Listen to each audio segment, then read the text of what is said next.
Welcome to the Inner Compass with Kishore,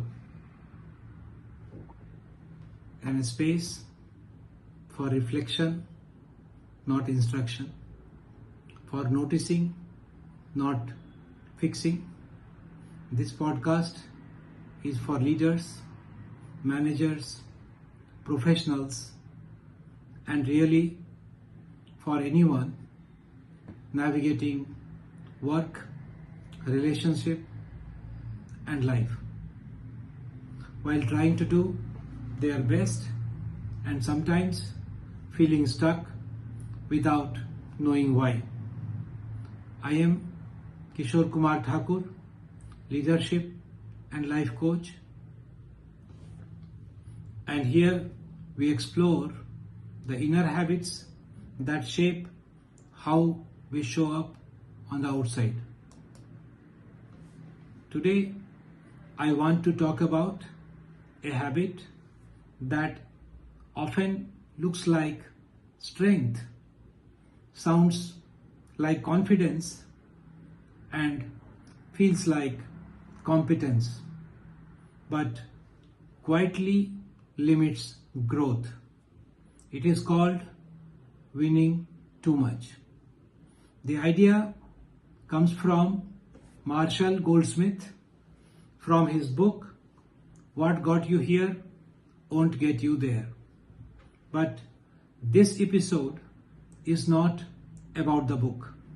It is about you and a question worth sitting with. Are you trying to win too much? Let us begin. Let me ask you something. When was the last time you won an argument, but noticed the conversation ended early? When was the last time you proved you were right, but sensed the energy in room dropped? Or maybe you corrected someone politely, logically, accurately, and yet something didn't feel right afterwards. Nothing dramatic happened, no conflict, no fallout, just a subtle distance. Most of us don't think of these moments as problems. We think of them as competence. But over time, these small wins begin to accumulate and quietly shape how people experience us. Marshall Goldsmith calls this habit winning too much. And he says this habit is especially common in successful people because it once helped them succeed. Winning too much is not about ambition. It is not about excellence, and it is not about wanting to do well. It is about needing to be right even when it does not really matter. It shows up as correcting people unnecessarily, finishing others' sentences, adding your point even when conversation is complete, turning discussions into subtle competitions, treating conversations as something to win, not hold. Here is the tricky part.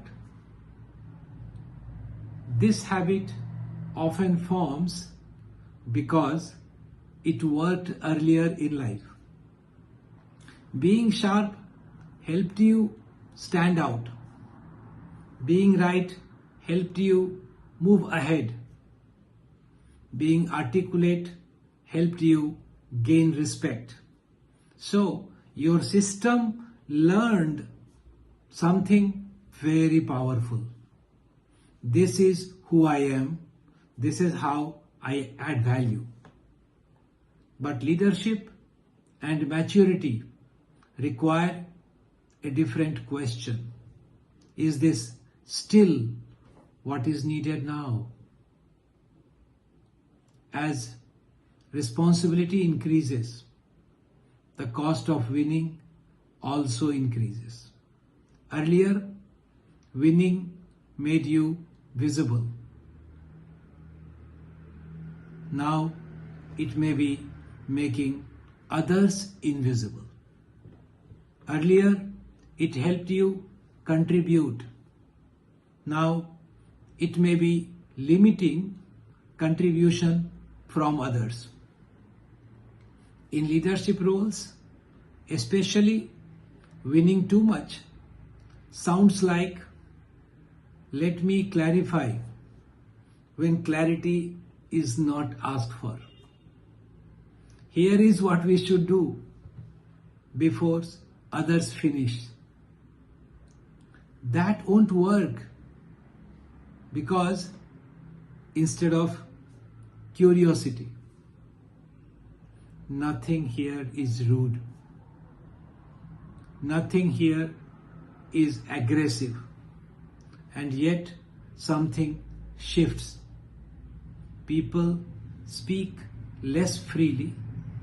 Ideas come half-formed or not at all. Meetings become efficient but shallow. You may win the discussion but lose engagement. I want to pause here because this episode is not about judgment. It is about noticing.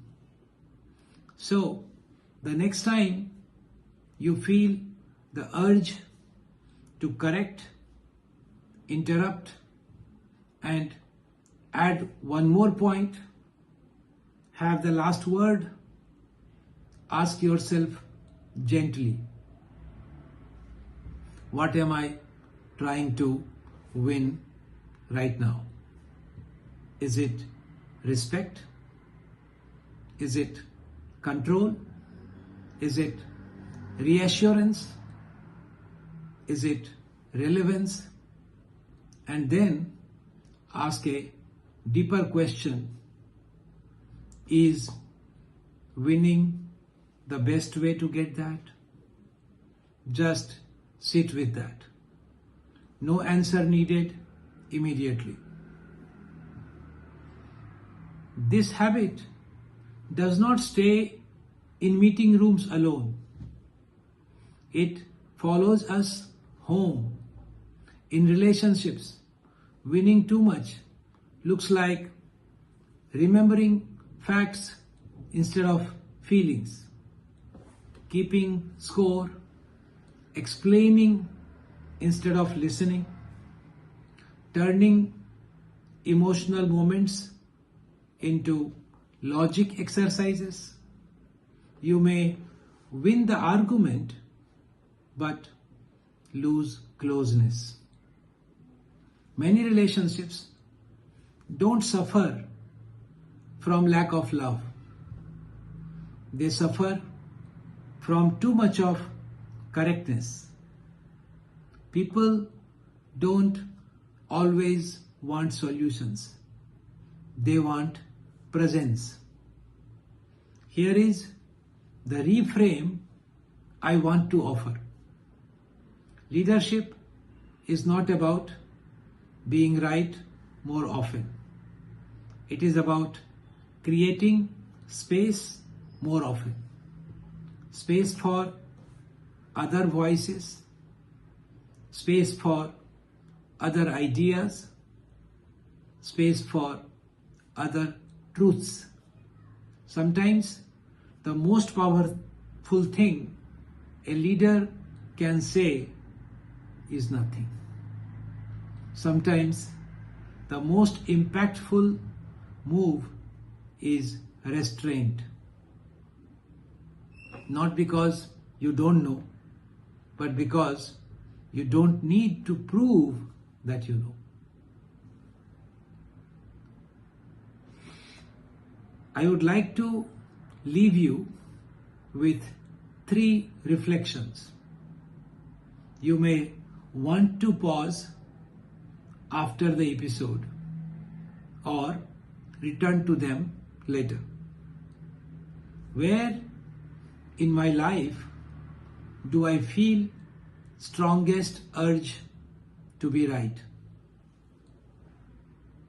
2, what has this habit helped me achieve? 3, what might it be quietly costing me now? You don't have to change anything yet. Awareness itself is a shift. As we close, remember this. Growth does not always come from adding more skills. Sometimes it comes from loosening an old habit that no longer serves you. In the next episode, we will explore how winning too much shows up specifically at work, and how leaders often win meetings while slowly losing their teams. If this episode resonated with you or stirred something you had not named before, you are not alone. Reflection is the beginning of transformation.